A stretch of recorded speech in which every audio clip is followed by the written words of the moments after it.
Rumah mbak saya tuh kebetulan kayak kolam ikan. Ada satu pohon bentuknya seperti bisa buat ayunan gitu. Nah, di situ ABRI itu seperti melihat hewan. Mereka pikir itu hewan buas. Cuman ada salah satu temannya yang sudah tahu kalau memang mbak saya memelihara hewan yang disebut hewan pesugihan. Saat itu dia pelihara kera putih. Hampir ditembak oleh temennya yang baru pindah ke komplek ABRI itu. Terus temennya kasih tahu jangan, soalnya itu punya orang. Terus karena ketahuan dan mbak saya juga tahu, orang cerita katanya setelah itu ganti jadi buaya putih. Karena bawahnya itu kan kolam ya, dan memang kolamnya itu nggak ada apa-apa, nggak ada ikan, nggak ditanamin apapun gitu. Jadi cuma air biasa. Mungkin untuk mengurangi kecurigaan itu, tapi orang-orang tetap tahu.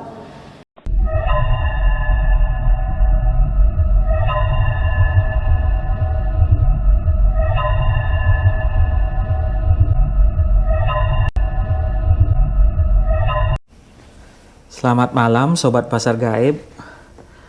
Malam ini kita berada di Bangun Jiwo Kasihan, Yogyakarta. Malam ini saya berada di kediaman Mbak Mel ya. Apa kabar Mbak Mel? Alhamdulillah baik. Baik. Mbak Mel ini pernah menjadi bagian di keluarga yang melakoni pesugihan ya Mbak ya? Ya. Itu gimana ceritanya itu Mbak? Jadi ini bermula saat saya kelas 2 SD. Tahunnya saya lupa. Saat itu keluarga saya mengalami perceraian. Saya kurang paham awal itu karena apanya. Terus setelah itu banyak gangguan-gangguan gaib di rumah. Setelah ibu saya pergi dari rumah, kita awalnya mungkin berpikir karena rumah itu jarang ditempatin ya, karena bapak saya juga selalu di kantor, jarang pulang. Saya juga kadang suka dititipin ke tetangga. Terus waktu berlanjut, kita pindah akhirnya dari rumah itu, karena rumah itu juga akhirnya dijual karena kita nggak betah. Terus setelah itu keluarga kami punya kehidupan masing-masing, tapi saya masih harus berkomunikasi dengan ibu dan bapak dari ibu saya.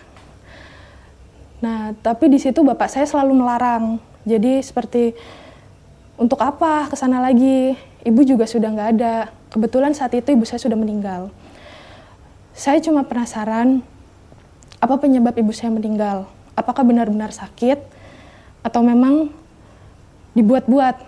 Karena memang ibu saya nggak punya riwayat sakit apapun. Terus setelah itu saya memutuskan ke sana, memberanikan diri untuk menemui mbah saya. Mbah saya juga kaget, karena saat ibu saya meninggal, saya juga nggak berani ke sana karena bapak saya juga melarang. Akhirnya dari situ mbah saya menceritakan, ibu itu meninggalnya nggak wajar. Dia menceritakan tanpa rasa bersalah, tanpa seperti tidak ada apa-apa. Ibu meninggal dalam keadaan katanya sakit. Tapi orang-orang lihat sakitnya nggak wajar. Jadi dia panas, hampir 1 bulan, berobat kemanapun nggak sembuh, alternatif, dokter juga bilang nggak ada penyakit apapun. Tapi tubuh ibu saya semakin lama semakin kurus, semakin habis, benar-benar yang cuma kulit sama tulang doang. Habis itu timbul kayak bentol-bentol, tapi besar, seperti kepala benjol gitu, di sekujur tubuh. Banyak, bukan cuma satu area. Saat dipencet, itu isinya tanah merah, seperti tanah kuburan. Awalnya saya nggak percaya, tapi saya diberi foto, cuman mohon maaf tidak bisa ditunjukkan. Oh, ini cerita dari Mbah ya? Iya, itu benar-benar real, saya lihat sendiri, itu benar-benar isinya tanah. Saya awalnya masih denial kayak, enggak deh, kayaknya enggak. Cuma ternyata benar-benar memang isinya tanah. Terus memang banyak kabar burung, cuma saya juga masih tetap denial. Jadi depan rumah mbah saya itu komplek ABRI. Jadi kalau setiap pagi itu kan ada apel dan keliling daerah desa sekitar situ. Pernah suatu hari, dan itu memang sudah jadi rahasia umum, suatu hari ada salah satu ABRI yang lewat belakang rumah mbah saya. Rumah mbah saya itu kebetulan kayak kolam ikan. Ada satu pohon, bentuknya seperti bisa buat ayunan gitu. Nah, di situ ABRI itu seperti melihat hewan. Mereka pikir itu hewan buas. Cuman ada salah satu temannya yang sudah tahu kalau memang mbah saya memelihara hewan yang disebut hewan pesugihan. Saat itu dia pelihara kera putih. Hampir ditembak oleh temannya yang baru pindah ke komplek ABRI itu. Terus temannya kasih tahu, jangan, soalnya itu punya orang. Terus karena ketahuan, dan mbak saya juga tahu, orang cerita katanya setelah itu ganti jadi buaya putih. Karena bawahnya itu kan kolam ya, dan memang kolamnya itu nggak ada apa-apa. Nggak ada ikan, nggak ditanamin apapun gitu, jadi cuma air biasa. Mungkin untuk mengurangi kecurigaan itu, tapi orang-orang tetap tahu. Dan saya sebagai cucunya masih tetap nggak percaya. Sampai akhirnya saya lihat sendiri saat saya SMA, saya waktu itu ngekos posisinya, tapi saya seminggu sekali pasti pulang. Saat saya pulang, itu rumah seperti auranya beda, kayak nggak seperti biasanya.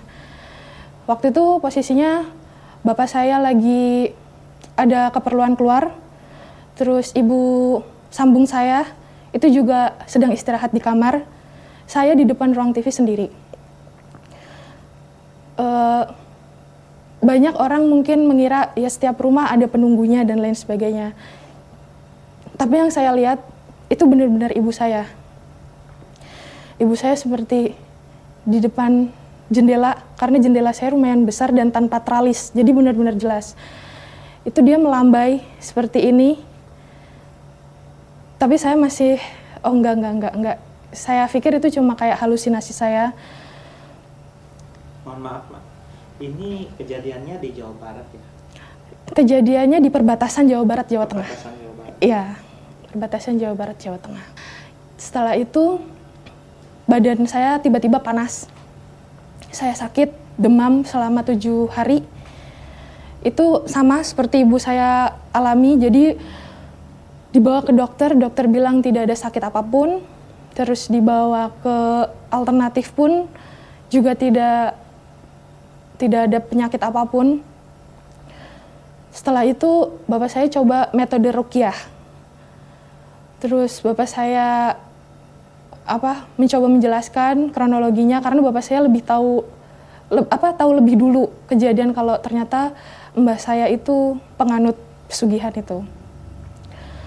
Terus setelah diceritakan, barulah si peruqyah itu bisa menjabarkan kalau ternyata anaknya pun masih tetap jadi seperti sasaran berikutnya. Jadi saya itu sempat mau jadi sasaran berikutnya. Semenjak itu bapak saya benar-benar ngelos kontak saya dan keluarga dari ibu saya. Setelah itu saya kira sudah berakhir, ternyata masih berlanjut terus. Berlanjut saat saya kuliah. Saya harus merantau. Tiba-tiba di kamar saya terdapat 2 ular hijau. Yang posisinya itu rumah saya itu tidak dekat kebun, tidak dekat apapun.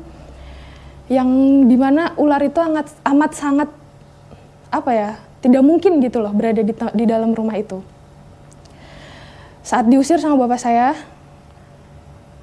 dia mau keluar, mau keluar, dan bapak saya masih terus memperhatikan sampai luar. Tiba-tiba ular itu menghilang.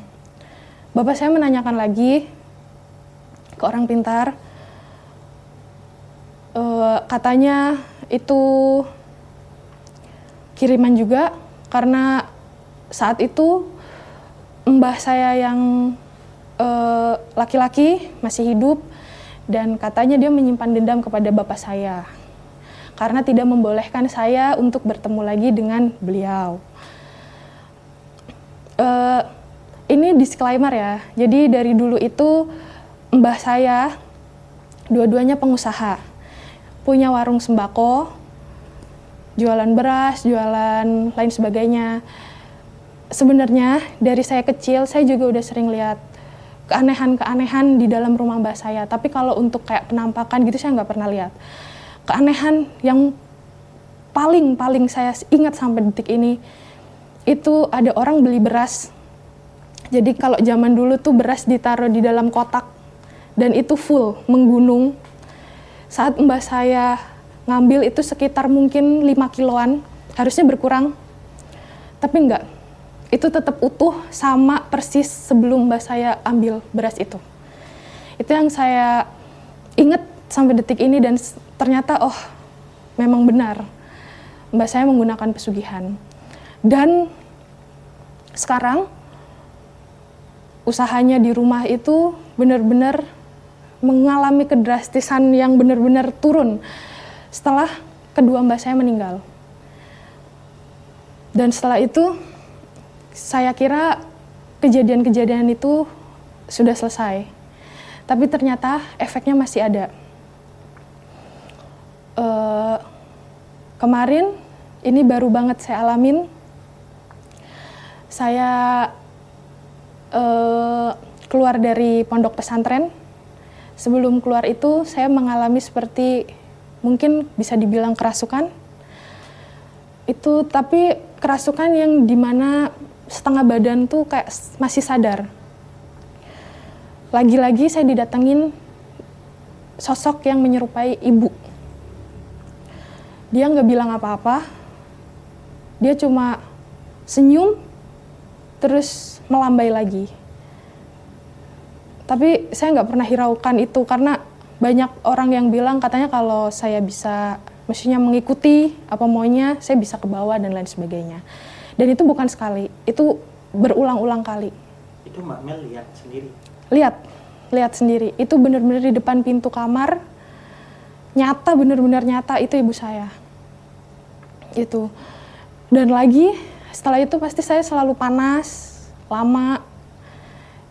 Dan itu sampai detik ini setelah saya menikah pun, itu efek yang saya rasakan. Jadi selalunya kalau warningnya ya di badan saya itu, kalau badan saya sudah panas, pasti akan muncul sosok itu, sosok ibu saya. Dan yang paling mengejutkan lagi, karena saya saat meninggalnya ibu saya nggak berani datang, saya nggak berani lihat jenazah ibu saya untuk yang terakhir kali. Jadi saya cuma diceritakan sama mantan pembantu saya. Dia bilang,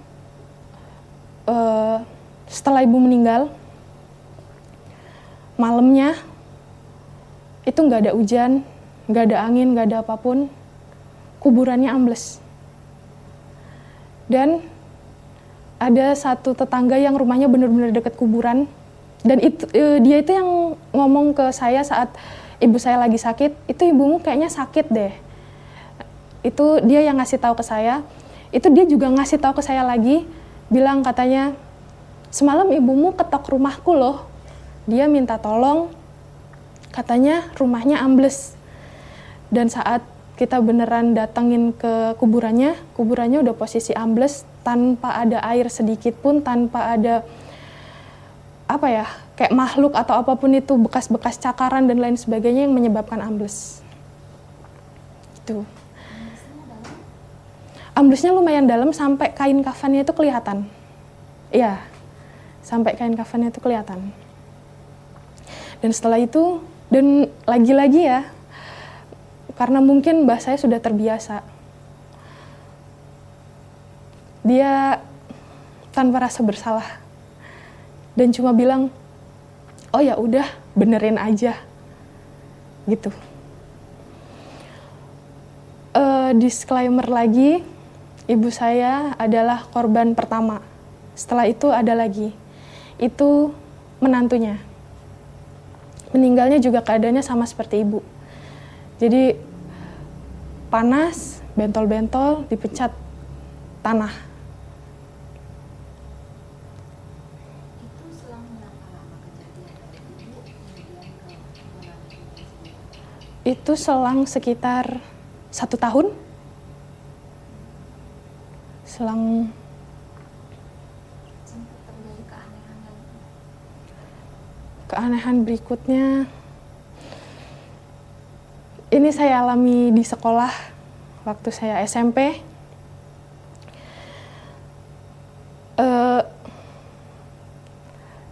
Agak berat ya ceritainnya.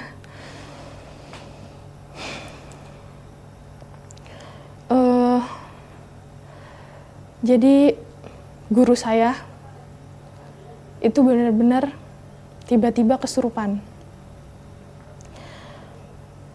Dan itu posisinya di sekolah. Siswa di sekolah itu kan banyak ya. Tapi guru itu cuma nyebut nama saya. Saat saya datengin, ternyata itu arwah mbah saya minta bantuan. Tapi saya nggak bisa bantu pada saat itu karena saya juga bukan orang yang terlalu taat agama dan lain sebagainya. Jadi saya cuma bisa kirim doa. Habis itu dia selalu berpindah-pindah merasuki beberapa orang yang saya kenal untuk meminta tolong. Sebenarnya meminta tolongnya dalam bentuk Sampai detik ini juga saya belum tahu meminta tolong dalam bentuk doa kah atau meminta tolong dalam bentuk hal lain. Karena saat saya tanya kepada om-om saya yang masih tinggal di rumah tersebut pun mereka nggak pernah diganggu sama mbah saya. Ya, banyak yang bilang karena mungkin sasaran terakhirnya kamu dan kamu ternyata lolos, diselamatkan oleh bapakmu, jadinya ya mbahmu minta untuk kamu jadi selanjutnya. untuk gangguan dari keluarga bapak dan keluarga barunya sekarang. Kalau bapak saya itu dulu sempat jadi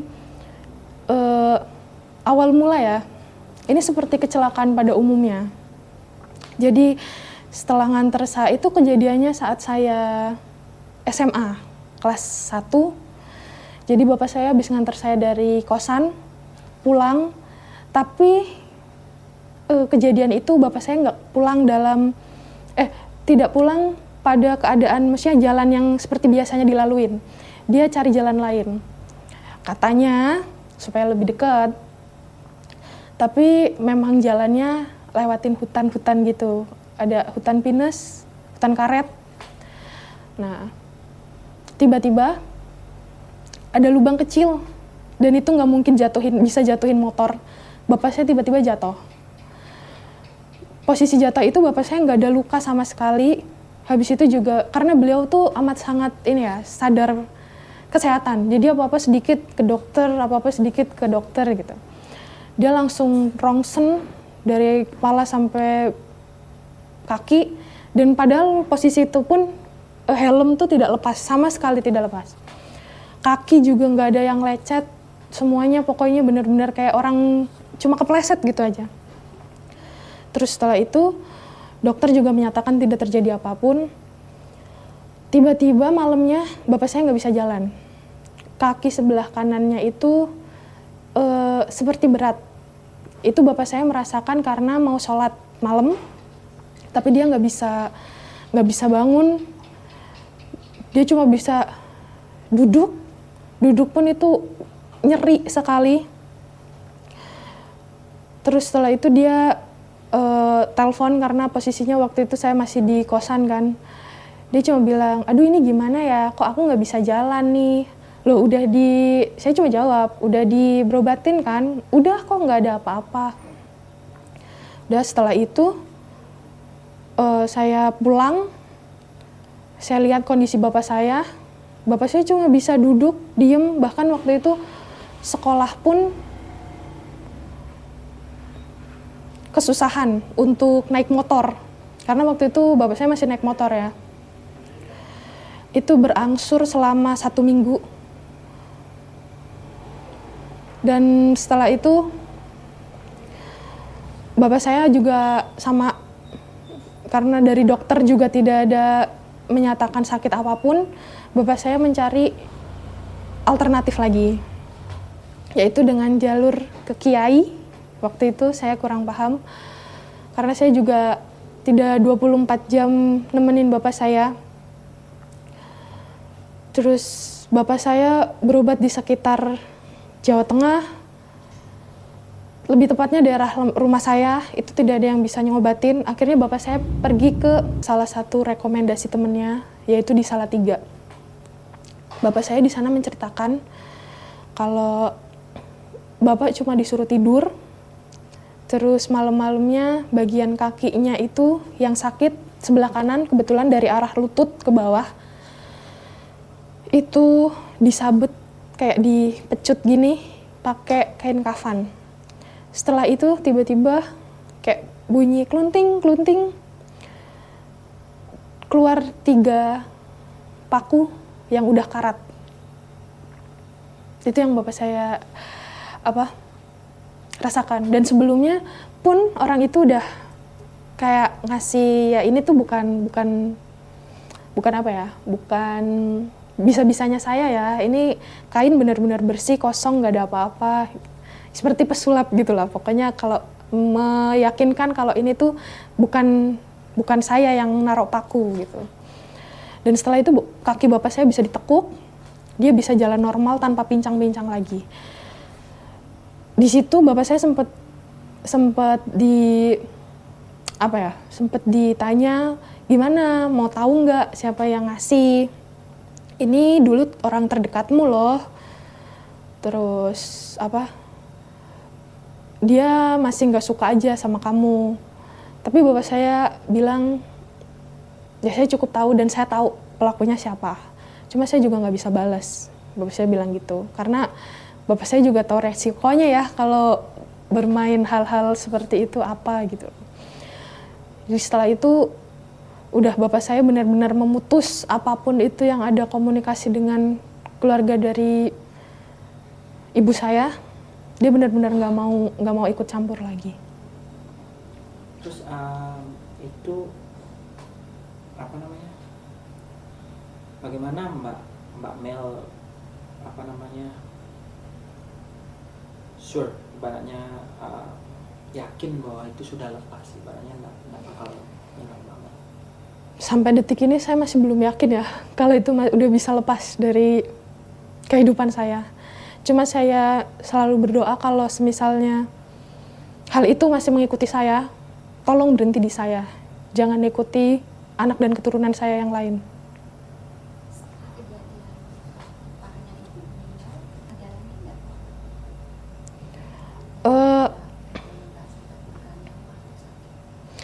Karena setelah ipar ibu meninggal, disusul oleh mbah perempuan saya juga meninggal. Ya, ini juga sesuatu yang menyakitkan ya. Jadi mbah saya waktu itu meninggal, saya posisi sudah SMA atau kuliah, saya lupa lebih tepatnya. Karena memang saya benar-benar nggak mau ingat-ingat lagi, itu kejadian terburuk di hidup saya. Mbah saya tiba-tiba katanya sakitnya seperti orang gila. Jadi dia linglung, dia nggak tahu dia di mana dan lain sebagainya. Dia sering tidak menggunakan pakaian dan dia biasa setiap malam itu berdiri di area belakang rumah dia, yang di mana itu dulu tempat-tempat dia menyimpan peliharaan yang disebut pesugihannya itu. Dia selalu berdiri di situ dan memanggil-manggil nama seseorang yang kita semua nggak ada yang tahu. Namanya siapapun saya juga nggak tahu yang dipanggil itu siapa. Dan itu setiap malam. Tapi kata orang-orang di sekitar rumah, lebih parah itu setiap malam Jumat. Jadi, dan itu setiap hari Mbak. Bener-bener yang, jadi gini, posisi kolam itu sebelahnya langsung pagar bambu. Nah, itu kalau dilewatin orang yang normal, nggak dalam keadaan sakit, itu pun kita bisa kepleset, bisa masuk ke kolam. Kejadian itu, mbah saya bisa ngerangkak yang benar-benar megangin bambu, muter, dan manggil-manggil nama itu. Anak-anaknya yang masih tinggal di rumah, itu nggak ada yang bisa nyegah. Karena saat mau dicegah, itu pasti dia kayak, wah, ngereng. Kalau bahasa Jawanya tuh ngereng ya. Seperti marah gitu loh, nggak mau dicegah. Itu nanti bisa berhenti itu sekitar jam 3 subuh. Pasti dia berhenti sendiri, masuk ke rumah seperti tidak terjadi apa-apa. Masuk ke kamarnya, tidur, malamnya gitu lagi. Selalu seperti itu. Itu selama sekitar 1 tahun. Dia mengalami seperti itu dan pada akhirnya meninggal. Meninggalnya pun keadaannya sama persis sama yang dialami ibu saya. Jadi kurus, kering, cuma tulang kulit. Itu saat dipencet pun sama, keluarnya tanah. Ada yang tahu dengan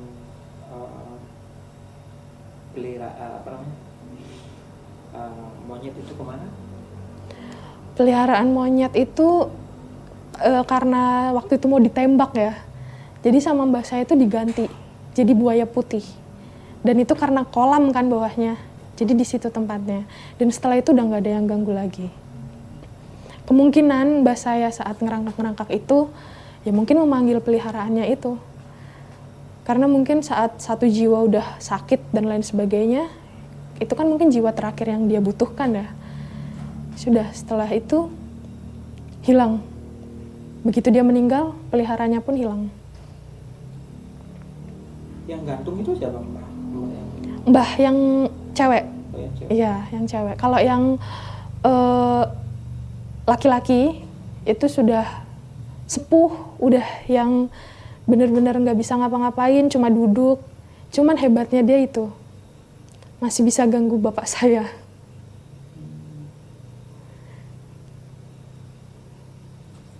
Kalau keanehan-keanehan waktu Mbak masih kecil, melihat usahanya beliau itu ada lagi nggak selain yang orang beli beras? Kalau itu sebenarnya banyak ya, cuman saya masih berpikir ya mungkin itu apa ya, halusinasi, tapi ya memang nyata. Dan setelah akhirnya saya tahu ternyata mbah saya salah satu penganut pesugihan, ternyata memang itu beberapa peliharaan dari mbah-mbah saya. Jadi sebenarnya peliharaannya itu bukan hanya monyet putih, buaya putih, bukan hanya itu. Cuman mungkin itu lebih ke yang sakralnya kali ya. Cuman kalau untuk makhluk-makhluk yang lainnya itu banyak. Dan itu semuanya bersarang di warung mbah saya. Jadi posisi warungnya itu, ini rumah, ini warung. Jadi memang dempet gitu loh. Dan itu nggak ada satupun, karena gini ya, mungkin karena ini juga atau apapun itu saya nggak tahu, saya sedikit banyak punya kelebihan. Saya nggak bisa melihat, tapi saya bisa merasakan aura di sekitar saya tuh kalau misalnya nggak enak atau beda gitu dari yang normalnya, itu saya bisa merasakan. Jadi, tapi saat di rumah mbah saya, itu saya benar-benar dikasih nampak yang benar-benar, oh kayak real nih. Itu dan semuanya ngumpul di warung mbah saya, nggak ada yang bisa masuk ke rumah. Dan banyak jenisnya. Kalau yang saya bisa visualkan ya mungkin itu genderuwo, terus ada pocong, dan itu mereka tuh kayak punya tempatnya sendiri-sendiri gitu loh, di makanan apa gitu. Kalau yang di beras itu, saya melihat kayak anak kecil mainin beras itu, karena saya juga saat kecil sering duduk di atas beras itu ya, jadi sebelahnya itu kan kotak bisa didudukin samping-sampingnya. Nah itu saya sering duduk di situ dan saya kira itu ya karena anak kecil ya, saya kira itu nyata. Tapi ternyata setelah besar dan saya beberapa kali masih sering dan saya tahu gitu loh, oh ini nggak real, ini real. Pas saya main kok nggak ada, ternyata memang itu bukan nyata.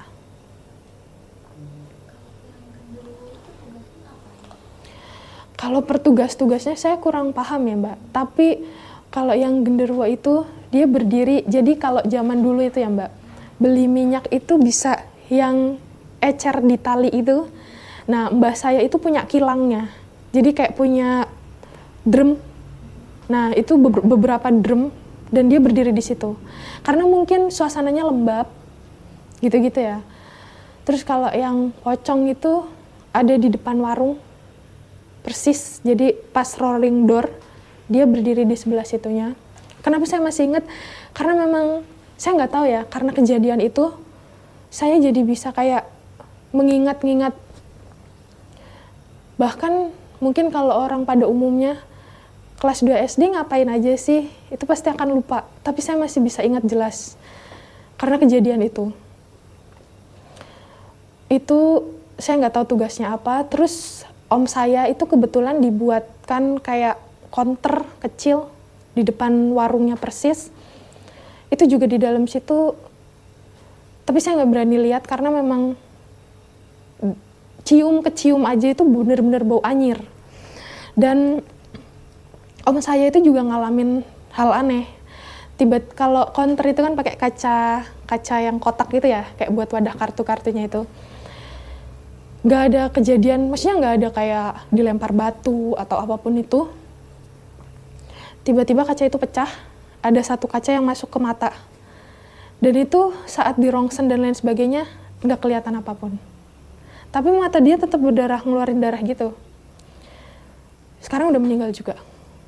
Sama. Kejadiannya sama ya? Sama seperti ibu saya. Dan sekarang anak-anak mbak saya yang tersisa, total keluarga ibu saya itu 7 bersaudara. Ibu saya perempuan sendiri kebetulan, makanya ibu saya yang paling parah dan paling diserang. Karena katanya kalau pesugihan itu mengincar yang paling disayang di keluarga. Setelah itu paling terakhir adalah om saya yang meninggal, yang dari keluarga inti. Sekarang totalnya tinggal 5 orang. Itu pun kemarin terakhir saya dengar ada yang meninggal lagi, kejadiannya sama seperti itu. Dari anaknya. Jadi kakak ibu saya yang nomor 2 itu juga meninggal sama. Kalau total keluarga itu 7, sekarang yang masih tersisa itu sekitar 4.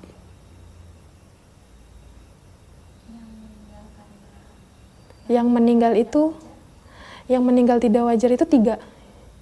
Jadi anak nomor 4, anak nomor 2, sama anak nomor om saya terakhir itu 7. Ya, dan menantunya. Menantunya 1. Dan yang saya alamin ya, karena menantu yang meninggal itu sebelumnya juga pernah menikah. Jadi anaknya itu juga pernah menikah, itu terselamatkan. Harusnya menjadi ya seperti ibu saya, tapi karena dia memilih cerai dan dia keluar negeri, ya dia terselamatkan hidupnya. Berarti harus jauh ya? Ya, harus jauh. Dan saat itu saya harus mengungsi sekitar 3 desa dari tempat kejadian tersebut supaya tidak terdeteksi dan lain sebagainya. Itu pun kenapa mbah saya masih bisa melakukan ke bapak saya, itu karena beliau tahu tempat tinggal kita. Makanya dia bisa ngirim itu.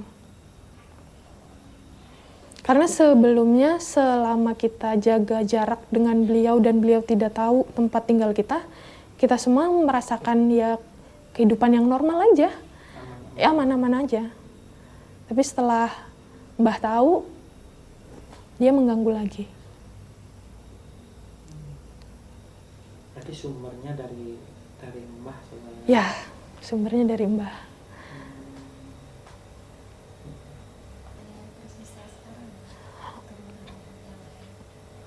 Sekarang karena saya masih kontak sama sepupu saya ya, tapi sepupu saya juga alhamdulillahnya sudah tinggal jauh dari rumah tersebut. Yang tersisa itu sekarang yang masih di rumah itu tinggal 3 orang. Itu yang memang tidak bisa bekerja sama sekali. Akhirnya menempati rumah itu. Warung sekarang udah nggak bisa jalan seperti biasanya karena bangkrut. Mereka cuma menggantungkan hidup dengan saudara saya yang kerja di luar negeri itu. Jadi setiap bulan cuma minta gitu aja. Nggak ada yang bisa keluar juga dari rumah itu. Terima kasih atas bincang-bincangnya Mbak Mel. Semoga sama-sama. Mbak Mel selalu dilindungi Ya. Dan diberi keselamatan Amin, amin. untuk kedepannya. Mungkin Mbak Mel ada saran buat teman-teman di sana di luar.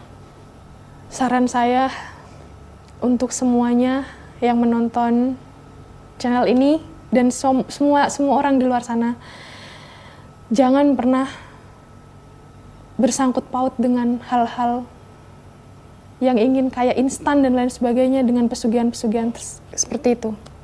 Karena efeknya bukan hanya ke kalian, tapi bisa ke anak cucu kalian. Itu aja.